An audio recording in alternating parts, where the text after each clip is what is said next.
the utilities, all 6 of these folks in the same room ready to sign a letter that says, we like this and we're going to work through the interim on figuring out a coordinated way to generate power for the 600,000 people who are being served by these 6 different utilities going previously in all these different directions. They're coming together on this.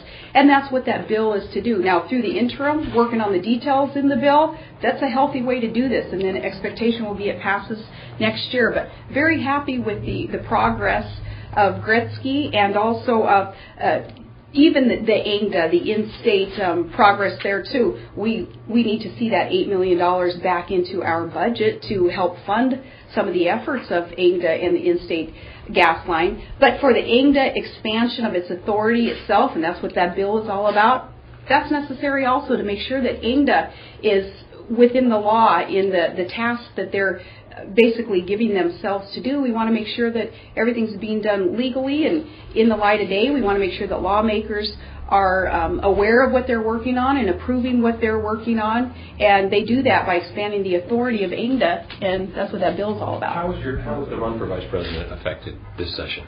You know, I don't know if I could even speak about that. How has it affected? Well, last time I talked about national politics and answering a reporter's question, it was in my Anchorage office. I answered a question about my run on national politics. That ended up in an ethics violation charge being filed against me. I had to go out and hire an attorney to defend me because it was such a frivolous charge against me. I don't want to dip into my own pocket and pay for an attorney to tell me that, yeah, it was fine that I answered your question, but it cost me money to answer your question. Last year and the year before, you were able to deal with a sort of a coalition of Democrats and Republicans in the Senate, and that was one of the ways you got some things done. Are you able to deal with that coalition the same way you had in the past, or is your relationship with Democrats more strained? Well, perhaps it's more strained on their end. I have the same view of they and their values and what they stand for and the positions that they have taken. Nothing has changed on my part in my willingness to work with them. Nothing changed over the course of these last months. Governor, what are your priority bills for passage? I mean, I know Sean mentioned a couple, but do you have a list? We absolutely do, and they're not real earth-shattering.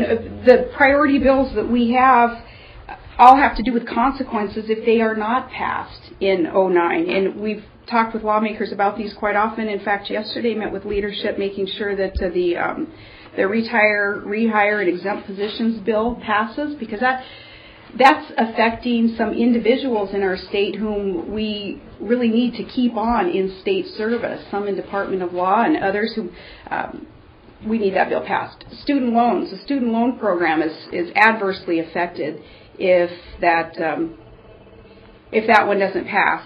Mortgage lending, sport fish guide license, child support, it's just a few, and they may not seem life and death politically to a lot of people, but there are consequences if they're not passed. So we're pushing lawmakers, and yesterday it was interesting to speak with the different houses on our priority bills, because they were kind of looking at each other, not knowing why the bills were hung up in a committee or in one of the houses, and it was good to have them all sitting at the same table so we could get them to realize that some of these bills are hung up and they got to get going.